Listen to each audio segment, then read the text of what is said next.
Ну що ж, друзі, всім привіт! Скоро вийде нове відео про мою таврушечку. Якось це так я виглядаю. Фарбую зараз бампери чорною структурною фарбою.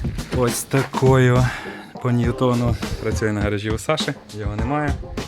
Є Subaru, є Альфа, є ще ось ця Альфа, ну і там далі стоїть моя. Коротше, сьогодні максимально у мене такий сердитий день, де нічого не виходить, але я все одно працюю.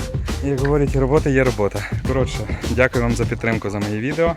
От прямо сьогодні працюю, прямо сьогодні вийшов випуск про ту червону Альфу. Читаю, це єдине, що підбадьорює мене в сьогоднішньому дню. Нові відосики скоро, далі. Публікую дуже часто, як ви бачите, працюю, розвиваю. Тому обов'язково підтримайте, коментуйте, ну і ставте палець догори. Всім дякую.